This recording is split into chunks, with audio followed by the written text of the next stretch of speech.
দামি কথাই তো বলতেছি, জানি তো আমরাই করি, আমরা সব দামি কথাই তো বলতেছি। আপনার সমস্যা কি? আমি কি ওয়াজ করি জানেন না? এই আমার ওয়াজ ইউটিউবে শোনেননি? আপনাদের এত সমস্যা, তাহলে গাই মার্কা বক্তার দাওয়াত দিতেন। এ কথা কন না কে? আপনার হাটর থেকে আরিয়া গরু কিনে নিয়ে এসে গাইয়ের মতো স্বভাব পাবেন। আমি যেইভাবে কথা বলি ওইভাবেই কথা চলবে। আপনার সহ্য করতে না পারলে আমাকে কেন দাওয়াত দিলেন?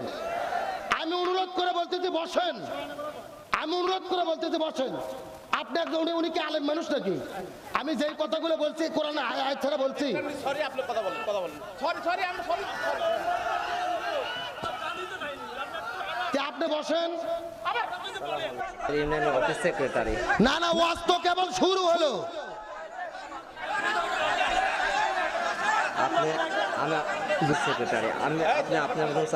শোনেন, মুনাফিক কিন্তু হুজুরদের মধ্যে বেশি থাকে। মাথার টুপি মুখোশধারী কিন্তু জমিনে হক কথা সহ্য করে না। আমার কথা দেওয়া লাগবে, আজকে ময়দান ছাড়া যাবে না। অনেকে বলতেছে ডোনাল্ড ট্রাম্প ক্ষমতায় আসলো, নরেন্দ্র মোদীর সঙ্গে তার সম্পর্ক ভালো, এখন হয়তোবা শেখ হাসিনা বাংলাদেশে আসতে পারবে, এই দেশে ফিরে আসতে পারবে। আমরা কথা একটা পরিষ্কার করে বলি, ডোনাল্ড ট্রাম্প ক্ষমতায় আসলো নাকি জো বাইডেন ক্ষমতায় আসলো, এটা এখনো দেখার বিষয় নয়। স্বৈরাচার হাসিনা বাংলাদেশে যদি আসতে চায় অবশ্যই আসতে পারে, তবে বাংলাদেশে রাজনীতি করার জন্য নয়, তাকে ফাঁসিতে ঝোলার জন্য আসতে হবে। কি বাবা? মানে হাদিস কোরআন দিয়ে মানুষকে বোঝানো লাগে। জি, হাদিস কোরআন দিয়ে তো বলতেছি। না বাবা, এটা বসেন, আপনি বসেন। না না, আপনি তো স্বৈরাচারের লোক না। তো আমার কাজে যাচ্ছে। আপনি কি স্বৈরাচার হাসিনার লোক? এই বাবুরে, জি, আপনি একটু বসেন, আলোচনাটা লাইন উঠে দেন, বসেন। এই গত 16 বছরে বাংলাদেশে আমরা দেখেছি ওই স্বৈরাচারেরা কোরআনের হক কথা বলতে দেয় নাই। এ কথা কোন না কে? আজকে দেশ স্বাধীন হয়েছে, এখনো যদি কোরআনের সত্য কথা বলতে না পারি, তে মাহফিল করে কি লাভ হবে? ভুল বুঝেন না আপনারা, ভুল বুঝেন না। আমাদের অনেক ব্যথা যন্ত্রণা অন্তরের ভেতরে আছে, ওরা কম জ্বালান জ্বালাই নাই। কোরআনের হক কথা চলবে, স্বৈরাচারের দালালি আর বাংলাদেশে চলবে না। এখন বাংলাদেশ চলবে কোরআন সুন্নাহর ভিত্তিতে। আর স্বৈরাচারের দোসরদের জায়গা এই বাংলার জমিনে হবে। আপনাকে ভয় করতেছেন, রাগ করতেছেন? আলোচনা কি চলবে? কারা কারা চলবে? দুটো হাত আল্লাহকে তুলে দেখান।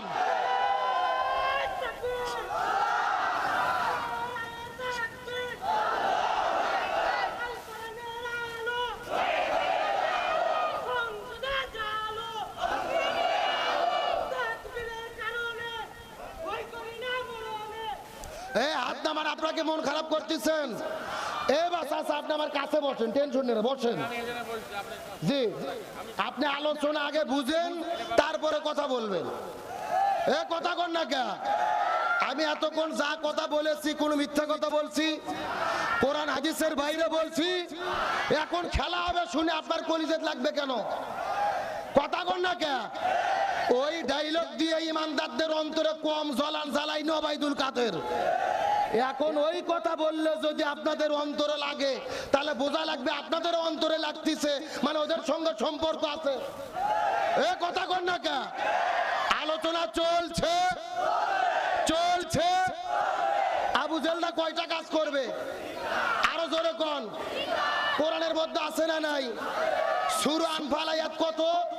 30। জোরে বলেন আয়াত কত? 1 নম্বর জেলেবন্দি করবে, 2 নম্বর হত্যা করবে। তে শেখ হাসিনা আলেমদের জেলেবন্দি করেনি? কোন আমির হামজার কোন অপরাধ আছে? আল্লামা সাইদির অপরাধ আছে? তে এই কথা শুনতে আপনার লাগবে কেন? এই কথা যদি বলা না যায়, মাহফিল না করে মমতাজের গান দেওয়া ভালো। ওই কবরের ওয়াজ আমরা বহু শুনছি। গত 16 বছরে মাহফিলে গেলেই কমিটি বলে, হুজুর আকাশের উপরের ওয়াজ করবেন আর মাটির নিচের ওয়াজ করবেন, এই দুনিয়া যা হচ্ছে হোক, হুজুর বাদ দেন। আর এখন আমি ঘোষণা করতেছি, দুনিয়ার এখন কবরও বাদ, আকাশও বাদ, এখন দুনিয়ার ওয়াজ হবে। এই বাংলাদেশের রাষ্ট্র গঠনের আলোচনা চলবে, কোন জালিমের কাছে মাথা নত চলবে। আরে ভাই, এতদিন পর্যন্ত যারা স্বৈরাচারের দোসরগিরি করছে, আওয়ামী লীগ করছে রে, এদের কচুর সাথে গলার দড়িতে মরা দরকার। কারণ যার জন্য জীবন যৌবন শেষ করে দিল, ও থুয়ে পালিয়ে চলে গেছে। আমাদের জামাতের নেতা, বিএনপি নেতা কেউ কি পালাইছে? আর আপনারা যার পক্ষে দালালি করতেছেন, ও থুয়ে পালিয়ে চলে গেল। কথা কন না কে? আপনাদের তো তওবা করে দিনের পথে ফিরে আসা দরকার। এমন নেতার পেছনে ঘোরেন যেই নেতা থুয়ে পালিয়ে চলে যায়। কথা কন না কে? আর আমাদের নেতারা ফাঁসির দড়িতে ঝুলেছে, দেশ ছাড়া হয় নাই, জালিমের কাছে মাথা নত করে নাই।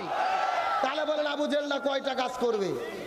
ও যে কথা বলতেছিলাম শোনেন, এই যে এরকম চাচা বলতেছে 8টার দিকে ভোট, আমি আর অজু নষ্ট করবো না। অজু থুই 8টার দিকে ভোট দিতে গেছে, চাচা যেয়ে দেখতেছে চাচা যাওয়ার আগে আর এক আল্লাহর ওলি এসে তাহাজ্জুদের নামাজ পড়ে দিয়ে গেছে। কথা কি বোঝা যায়? চাচা গেছে ফজরের অজুতে ভোট দিতে, আর ওরা কাম সারছে তাহাজ্জুদের অজু দিয়ে। চাচা মন খারাপ করে চলে যাচ্ছে। কিছুক্ষণ পর ছেলে পেলে ডাকতে বলতে যাই, চাচা শোনেন, বাড়ির যে চাষিকে নিষেধ করবেন, চাষিও যেন না আসে, তার কারণ চাষির ভোটও দেওয়া হয়ে গেছে। তখন চাচা বলতেছে, কে বাবা, তোমার চাষি মরে গেছে 6 বছর আগে। জোরে বলেন, কয় বছর আগে? বলছে 6 বছর আগে তোমার চাচি মারা গেছে। আজকে কখন ভোট দিতে এসেছিল, আমাকে ডাক দিলে তো আমি একটু দেখা করতাম। কথা কি বোঝা যায়?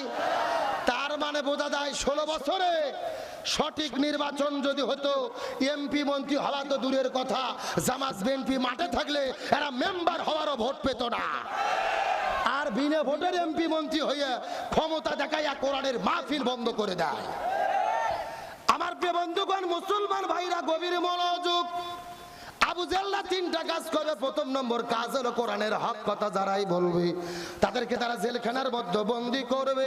2 নম্বর, আলেমদেরকে জেলে বন্দী করার পরে তাদেরকে যদি দিনের পথ থেকে ফেরানো না যায়, ইসলামের পথ থেকে ফেরানো না যায়, তাদেরকে হত্যা করে জমিনের মধ্য থেকে বিদায় করে দেবে।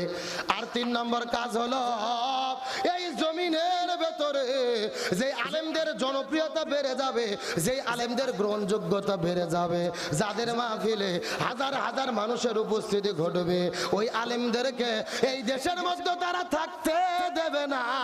লিইকুরি জুকা, তাদেরকেই তারা দেশ থেকে বের করে দেবে। এই বাংলাদেশে গত 16 বছর আমরা লক্ষ্য করে দেখেছি, ওই কোরআনের পাখি আল্লামা সাঈদী বন্দী হবার পরে সবচাইতে যিনি জনপ্রিয়তা অর্জন করেছে, আমাদের প্রিয় ভাই ডাক্তার মিজানুর রহমান আল আজহারি। ওই আজহারি ভাই জনপ্রিয়তা অর্জন করার কারণে এই দেশের মধ্যে তার থাকার জায়গা হলো না, তাকেও বাংলাদেশ থেকে মালয়েশিয়া যাইতে বাধ্য করা হলো। এই জন্য আবু জেল্লা 3টা কাজ করবে। 1 নম্বর জেলে বন্দী করবে, 2 নম্বর হত্যা করবে, 3 নম্বর দেশ থেকে বের করে দেবে। এই 3টা কাজ আবু জেল্লা করবে। এখন আমি আপনাদেরকে জিজ্ঞাসা করি, বলেন তো গত 16 বছরের ভেতরে এই 3টা কাজ স্বৈরাচাররা করছে নাকি করে নাই? এ জোরে কোন করছে নাকি করে নাই? তার মানে বোঝা গেল 1400 বছর আগের আবু জেহেল আর বাংলাদেশের গত 16 বছরের স্বৈরাচার আবু জেহেল, এদের মধ্যে কোনো পার্থক্য? আলোচনা কি চলবে? কারা কারা চলবে না হাত তোলেন। এই হলো হুজুগে বাঙালি। যাই বলে আই রে, তারই সাথে যাই রে, বোঝা শোনা নাই রে, এরকম হলে হবে না। সত্য সত্য শেষ পর্যন্ত থেকে আখিরে মোনাজাত করে কারা কারা যেতে চান, টান টান করে 2টো হাত আল্লাহকে তুলে দেখান। লিল্লাহে তাকবীর। এ সাউন্ড হয়নি, হাত বুদ্ধি করেন তো দেখি, হাতগুলো একটু মুষ্টি করেন যে হ্যাঁ, সব একটু গলা কাকার দেন থেকে। হ্যাঁ, লিল্লাহে তাকবীর। আল কোরআনের আলো, আল হাদিসের আলো, দুনিয়ার মুসলিম ইসলামের শত্রুরা, কোরআন আছে যেখানে, হাদিস আছে যেখানে, লিল্লাহে তাকবীর। আলহামদুলিল্লাহ বলেন। আপনারা কিন্তু হাত তুলে ওয়াদা করলেন শেষ পর্যন্ত থাকবেন, এখন না থাকে কে রে বাবা, আমাকে ওয়াজ শিখে লাগবে? 8 বছর হলো ওয়াজ করি, ওয়াজ লাইনও দুটোতে দেন না। না 30 মিনিটে আপনারা সহ্য করতে পারতেছেন না, ব্যাপার কি? না না এত কান ভরা দিলে ওয়াজ হয় নাকি? আমি অনুরোধ করে বলতে চাই বসেন, আমি শেষ পর্যন্ত কি করি আগে দেখেন।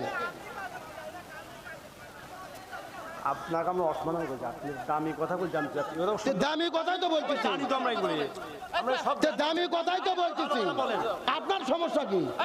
আমি কি ওয়াজ করি জানেন না? এই আমার ওয়াজ ইউটিউবে শোনেননি? আপনাদের এত সমস্যা, তাহলে গাই মার্কা বক্তার দাওয়াত দিতেন। এ কথা কন না কে? আপনার হাটর থেকে আরিয়া গরু কিনে নিয়ে এসে গাইয়ের মতো স্বভাব পাবেন। আমি যেইভাবে কথা বলি ওইভাবেই কথা চলবে। আপনার সহ্য করতে না পারলে আমাকে কেন দাওয়াত দিলেন?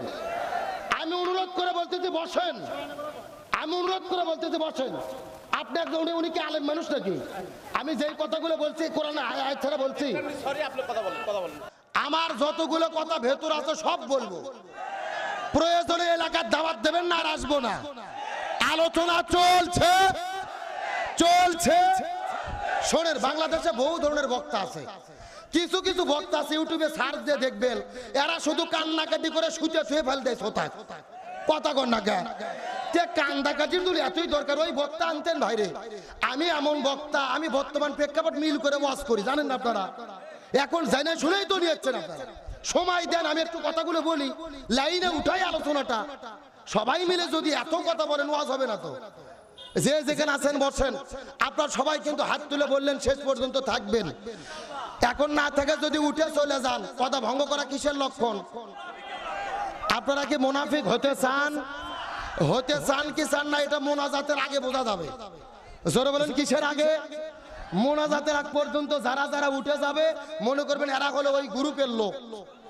আল্লাহ তাআলা আমাদের শেষ পর্যন্ত থাকার তৌফিক দিক, বলেন আমিন। আজকের আলোচনার বিষয় হলো বর্তমান প্রেক্ষাপটে বাংলাদেশের শান্তি কায়েমে আমাদের করণীয় কি। আলোচনার বিষয় বর্তমান প্রেক্ষাপটে বাংলাদেশের শান্তি কায়েমে আমাদের করণীয়।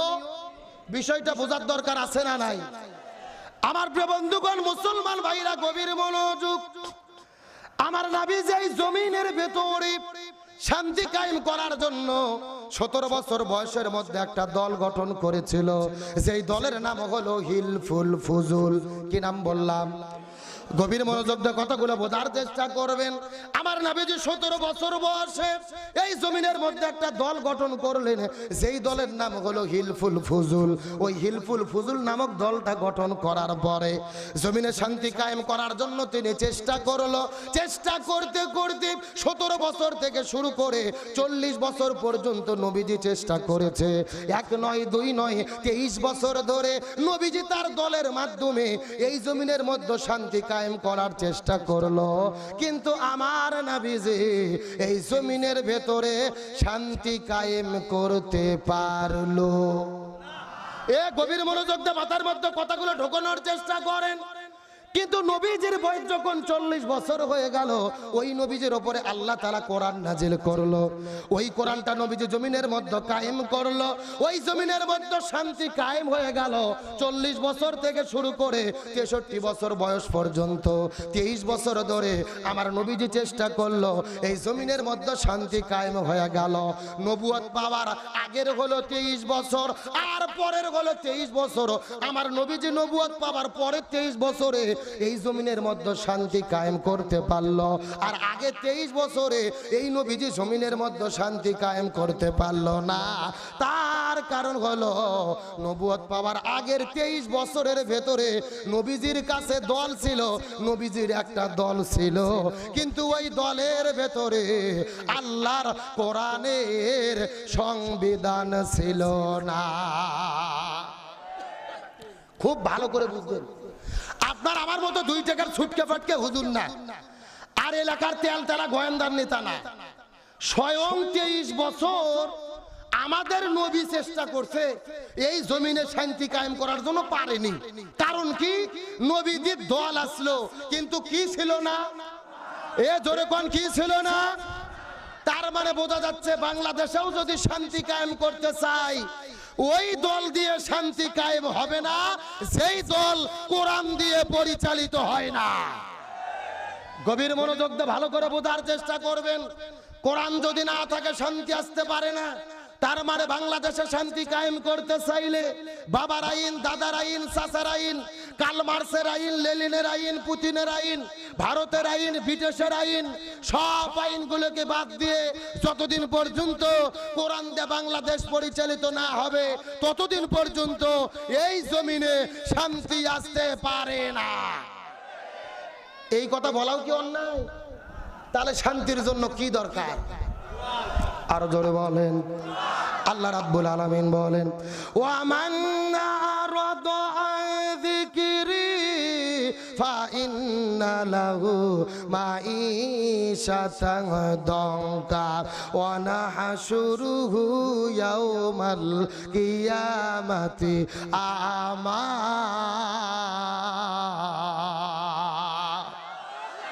আল্লাহ তাআলা বলেন, যদি কোরআন বাদ দিয়ে জমিনে শান্তি কায়েম করতে চাও ওই জমিনের মধ্যে তোমরা শান্তি পাবে না। ব্যক্তি, পরিবার, সমাজ, রাষ্ট্র, আন্নাঘর থেকে শুরু করে সংসদ পর্যন্ত কোরআন বাদ দিয়ে শান্তি চাইলে এই জমিনে শান্তি হবে না।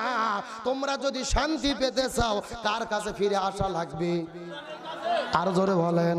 এই কথা আল্লাহ কোরআনের মধ্যে বলেছে, ফামান তাবিয়া হুদায়া ফালা খাউফুন আলাইহিম ওয়ালা হুম ইয়াহজানুন।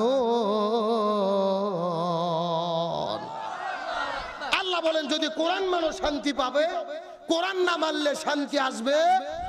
এ লক্ষ্য করেন, এখানে লিখে দিয়েছেন আব্দুল সালাম যুক্তিবাদী। যুক্তিতে কিছু কথা আপনাদের বুঝাই।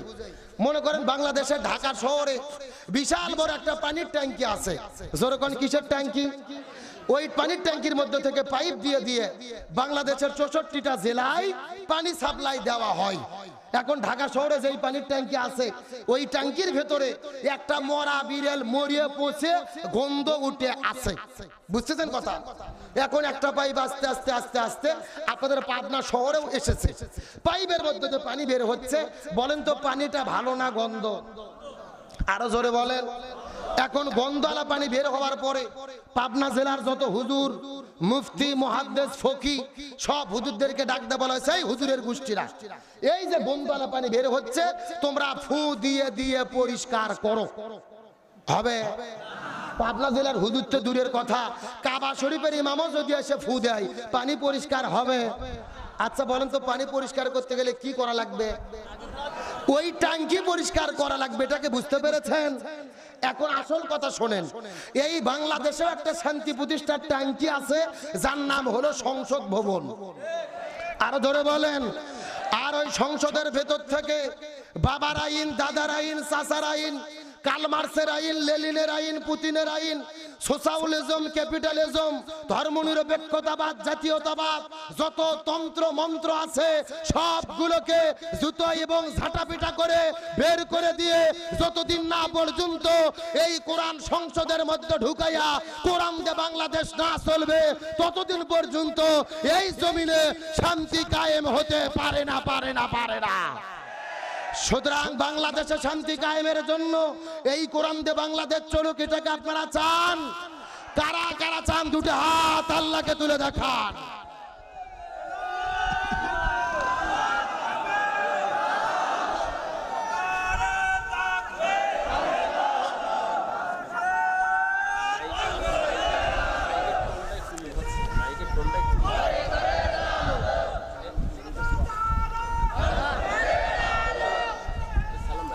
থাক, এরকম থাক। তাহলে জোরে বলেন, শান্তি কায়েমের জন্য কি লাগবে? এই কোরআনের আইন লাগবে, কোরআনের সমাজ লাগবে। এই জমিনে দিন কায়েম করতে হবে। তার কারণ ভালো করে বুঝবেন। নামাজ পড়া ইবাদত, হজ করা ইবাদত, যাকাত দেওয়া ইবাদত, কিন্তু সবচেয়ে বড় ইবাদত হলো এই জমিনে দিন কায়েম করা। এখন বলবেন, হুজুর এটা কেমন কথা বললেন? নামাজও ইবাদত, হজও ইবাদত, তার চেয়ে বড় ইবাদত দিন কায়েমের আন্দোলন। ব্যাপার কি? ব্যাপার সোজা। আপনি এই জমিনের মধ্যে যদি নামাজের দাওয়াত দেন, তাবলীগ হয়ে যদি ডাক দেন, ভাই নামাজ পড়েন, বহুত ফায়দা, বহুত নেকি, আপনার কোনো বিপদ। আপনি রোজার দাওয়াত দেন, কোনো বিপদ। এই বাংলাদেশে জিকিরের দল আছে না নাই? যেরকম ভণ্ড পীর ওই রকম জিকির আছে না নাই? আমি কি বলবো, দু একটা বলবো? আল্লাহর ওলি খাজা বাবা, বিশ্বের ওলি খাজা বাবা, ফরিদপুরের কেবলা জাগান, তোমার জন্য কান্দে বাবা, লক্ষ জাকের আউয়াল। এ কথা কোন? দুই কান্দর দুই ফেরেশতা আছে না নাই? দুই ফেরেশতা কলম বাড়ি করে শুধু দাঁত দিয়ে কামড়াচ্ছে। আল্লাহ বলছে, কে ফেরেশতা কলম দাঁত দিয়ে কামড়াও কেন? ফেরেশতারা বলতেছে, আল্লাহ আমরা তো বুঝবের পাননি, লিখবো কি? কে রে কথা কর না কে? কে রে কোরআন হাদিসে হকামুকি কোতাকুতি কোন জিকির আছে? শোনেন, হাসার জন্য আপনাদের বলিনি, আমার দিকে তাকান। এই বাংলাদেশে জিকির নিয়ে যারা ব্যস্ত আছে, এদের কোনো বিপদ? হজ নিয়ে ব্যস্ত আছে, এদের কোনো বিপদ? বলেন তো বাংলাদেশে কারা বিপদে আছে? এই জমিনের ভেতরে যারা দিন কায়েমের দাওয়াত দিয়েছে, মানে নামাজের ওয়াজ করলে বিপদ হয় না, হজের ওয়াজ করলে বিপদ হয় না, জিকিরের লাসালাসি করলে বিপদ হয় না, দিন কায়েমের কথা বললে বিপদ হয়। এই জন্য গভীর মনোযোগ দিয়ে আজকের তথ্যবহুল কথাগুলো বোঝার চেষ্টা করবেন। আমার নবীজি 16 দিন রোজা থেকেছে, জোরে বলেন কয়দিন? 17ই রমজান আমার নবীজি রোজা ভেঙে ফেললেন, নিজে পানি খাইলেন, খেজুর খাইলেন, সাহাবীদেরকে বললেন তোমরাও পানি খাও, খেজুর খাও, রোজা ভেঙে ফেলো। সাহাবীরা বলতেছি, ইয়া রাসূলুল্লাহ, এটা কেমন কথা? একটা রোজা ছেড়ে দিলে লাগাতার 60টা রোজা রাখতে হবে, আবার একটা রোজা ছেড়ে দিলে আবার 60টা রোজা রাখতে হবে, আর আপনি রোজা ছেড়ে পানি খাইতে বলতেছেন, কারণ কি? রাসূল বলতেছে, ওমা আতাকুমুর রাসূলু ফাখুযুহু ওমা নাহাকুম আনহু ফান্তাহু, আমি যা বলি তা করো, আর রোজা থাকার টাইম নাই, খেজুর খাও, পানি খাও। আবু জেহেল মদিনা আক্রমণ করেছে, এখন আবু জেহেলের মোকাবেলা করতে হবে। তার মানে বোঝা গেল রোজা ইবাদত, কিন্তু রোজার চাইতে দামি ইবাদত হলো দিন কায়েমের জন্য জালেমের জুলুমের মোকাবেলা করা। আমার প্রিয় বন্ধুগণ, মুসলমান ভাইরা, গভীর মনোযোগ। আমার নবীজির চাচা হযরত হানজালা রাদিয়াল্লাহু তাআলা বিবাহ করার পরে নতুন বউকে নিয়ে যখন বাসর ঘরের মধ্যে চলে গেছে, ওই বাসর ঘরের মধ্যে যাওয়ার পরে স্ত্রীর সঙ্গে প্রেম ভালোবাসা মহব্বত হয়ে গেছে, স্ত্রীর সঙ্গে ভালোবাসা হয়ে গেছে, গোসল ফরজ হয়ে গেল।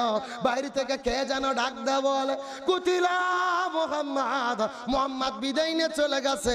হানজালা রাদিয়াল্লাহু তাআলা বাসর ঘরের মধ্যে থেকে নিজের বউটাকে বাসর ঘরে রেখে ফরজ গোসল না করে জিহাদের ময়দানে তিনি ঝাঁপিয়ে পড়লি। হযরত হানজালা রাদিয়াল্লাহু তাআলা জিহাদের ময়দানে যাওয়ার পরে এক নয় দুই নয় জিহাদ করতে করতে বাতিল আর কাফিরদেরকে জমিনের মধ্য থেকে বিদায় করে দিয়েছে। এক নয় দুই নয়, 3 ওয়াক্ত ফরজ নামাজ তিনি কাজা করেছে। বাতিলদের মোকাবেলা করতে করতে এক সময় তিনি নিজেও আল্লাহর ডাকে সাড়া দিয়ে জীবন দিয়ে তিনি শাহাদাত বরণ করলেন। ওই উদের প্রান্তরে এক নয় দুই নয় 70 জন নবীর সাহাবী বিদায় নিয়ে চলে গেছেন। রাসূল সাহাবীদেরকে ডাক দিয়ে বললেন, এই 70 জন সাহাবীকে তোমরা একত্রিত করো।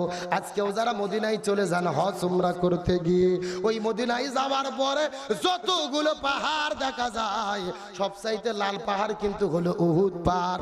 অন্য পাহাড় এত লাল না, উহুদ পাহাড়টা দেখতে যত লাল।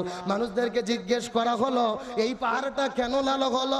ওই মদিনার মানুষগুলো বলে, আমরা কিতাবের মধ্যে পেয়েছি উহুদ যুদ্ধের দিনে আমার নবীজি যুদ্ধ করতে করতে করতে নবীজির উপরে যখন হামলা করা হলো, নবীজির হেলমেটটা ভেঙে নবীজির তন্দুর মুবারক শহীদ হয়ে গেলেন।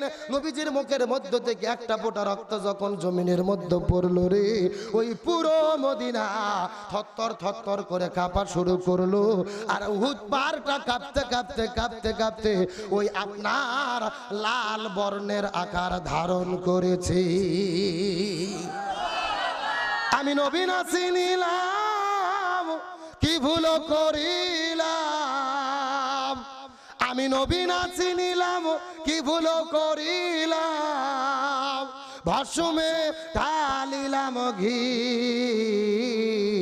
মানুষ হইয়া জন্ম লইয়া মানুষের করিলাম কি আমি, মানুষ হইয়া জন্ম লইয়া মানুষের করিলাম কি। আমার নবীজি রক্ত সহ্য করতে না পেরে উট পাড়টা কাঁপতে কাঁপতে লাল বর্ণের হয়ে গেলেন। ৭০ জন সাহাবীকে একত্রিত করে নবীজি কবর দেওয়ার জন্য যখন ঘোষণা করে দিল, শহীদদের কবর দেওয়ার নিয়ম হলো যেই রক্ত মাখা শরীরে মানুষেরা দিনের জন্য শহীদ হয়ে যায়, এদের কিন্তু গোসল করানো হয় না, এদের কিন্তু নতুন করে কাপড়ের কাপড় পরানো হয় না, ওই রক্ত মাখা জামা নিয়ে কবরের মধ্যে তাদেরকে ঢোকানো হয়। কিয়ামতের ময়দানে এই মানুষগুলো শাহাদাতের মর্যাদা নিয়ে আল্লাহর কাছে তারা দাঁড়িয়ে যাবে। ওয়ালা তাকুলু লিমান ইয়ুকতালু ফি সাবিলিল্লাহি আমওয়াত বাল আহয়াউ ওয়ালাকিন লা তাশউরুন।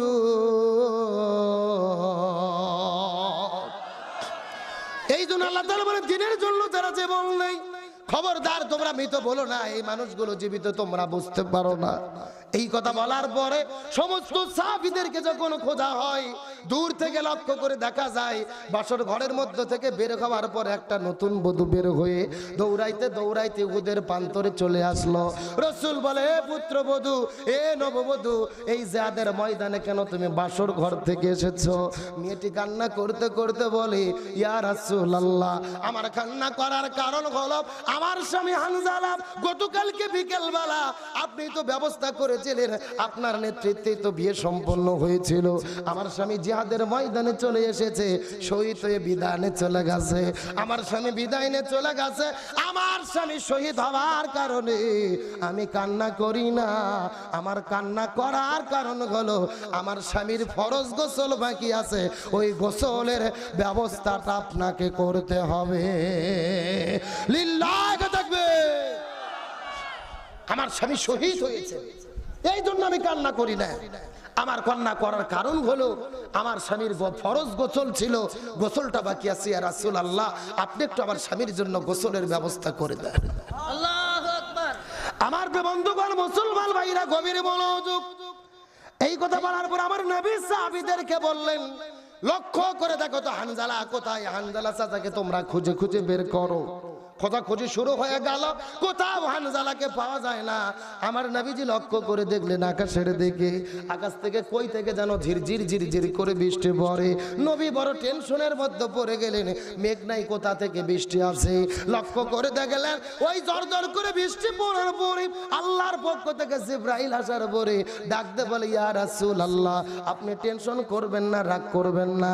আপনার চাচা হানজালা বিয়ে করার পরে বাসর করে বউ রাখার পরে ফরজ গোসল বাদ দিয়ে জিহাদের ময়দানে গিয়েছে, যুদ্ধ করতে করতে 3 ওয়াক্ত ফরজ নামাজ কাজা করেছে, শহীদ হয়ে বিদায় নিয়ে চলে গেছে। আল্লাহ তার উপরে এত বেশি রাজি খুশি হয়ে গেছে রে, ওই জান্নাতের ভেতর থেকে ফেরেশতা পাঠাইয়া জমজম আর হাউজে কাউসারের পানি দিয়ে ফেরেশতাদের মাধ্যমে আল্লাহ তার গোসলের ব্যবস্থা করে দিয়েছে। লিল্লাহি তাকবীর। এ পাবনার মুসলমান, কান খাড়া করে বোঝার চেষ্টা করেন। ফরজ গোসল বাদ, 3 ওয়াক্ত ফরজ নামাজ বাদ, আল্লাহ এত বেশি রাজি খুশি দিন কায়েমের আন্দোলন করার জন্য আসমান থেকে ফেরেশতা পাঠায়া গোসলের ব্যবস্থা করে দিয়েছে। তার মানে বোঝা গেল ফরজ গোসলের চেয়ে ফরজ নামাজের চাইতে আল্লাহর কাছে দামি আমল হলো এই জমিনের ভেতরে দিন প্রতিষ্ঠার আন্দোলন করা। এই জন্য আল্লাহর কোরআন বলেছেন, ওমা ওয়াসাইনা বিহি ইব্রাহিম ওয়া মুসা ওয়া ঈসা আন আকিমুদ্দিন ওয়া লা তাতাফাররাকু ফি। আল্লাহ তাআলা বলেছেন, এই জমিনে আমি যত নবী রাসূল প্রেরণ করেছি, প্রত্যেকটা নবী রাসূলের দায়িত্ব ছিল তারা যেন জমিনে দিন কায়েম করে। ওয়া লা তাতাফাররাকু ফি, তোমাদেরও দায়িত্ব হলো দিন কায়েম করো, এই ব্যাপারে কোনো মত পার্থক্য করা যাবে না। এ পাবনা ঈশ্বরদের মুসলমান গভীর মনোযোগ। আল্লাহ তাআলা বলছেন নামাজ পড়ো, কিন্তু নামাজ নিয়ে দলাদলি করা যাবে না এমন কথা আল্লাহ বলেনি। আল্লাহ বলছে হজ করো, কিন্তু হজ করার ব্যাপারে ওয়ালা তাতাফাররাকু ফি এমন কথা আল্লাহ বলেনি। আল্লাহ বলছেন রোজা করো, কিন্তু রোজা করার ব্যাপারে ওয়ালা তাতাফাররাকু ফি এই কথা আল্লাহ বলেনি। কিন্তু আল্লাহ বলেছে আন আকিমুদ্দিন ওয়ালা তাতাফাররাকু ফি দিন প্রতিষ্ঠার ব্যাপারে মত পার্থক্য করা যাবে না। তার মানে বোঝা গেল আল্লাহ খুব ভালো করে জানে নামাজ নিয়ে দলাদলি হবে না, হজ নিয়ে দলাদলি হবে না, জিকির নিয়ে দলাদলি হবে না। যত দলাদলি হবে এই জমিনে দিন কায়েমের আন্দোলন নিয়ে। ওয়াজ কি মেলে? এ জোরে কোন মেলে? মাথার মধ্যে 6 তালা টুপি, মুখের মধ্যে দাড়ি, সামনের কাতারে নামাজ পড়ে, রোজাও রাখে, হজও করছে 6 বার। যদি বলা হয় বাংলাদেশে কোরআন কায়েম করা লাগবে, ওই বুড়ো চাচা লাভ দিয়ে উঠে কয় এই হুজুর রাজনীতি করে রে। এ কথা কর না কে? তার মানে ওর কাছে নামাজ ভালো লাগে, হজ ভালো লাগে, জিকির ভালো লাগে, দিন কায়েম ভালো লাগে না।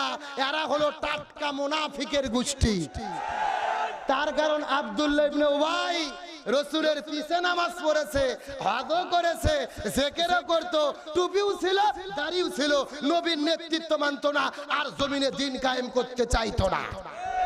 সুতরাং আজকের প্রোগ্রামের ঘোষণা হলো এই বাংলার জমিন আল্লাহ আমাদের যতদিন বেঁচে রাখে দিন কায়েম করার জন্য, কোরআনের সমাজ কায়েমের জন্য, ইসলামী আন্দোলনের কর্মী হয়ে আজীবন কাজ করার জন্য কারা কারা রাজি আছেন দুটি হাত আল্লাহকে তুলে দেখান।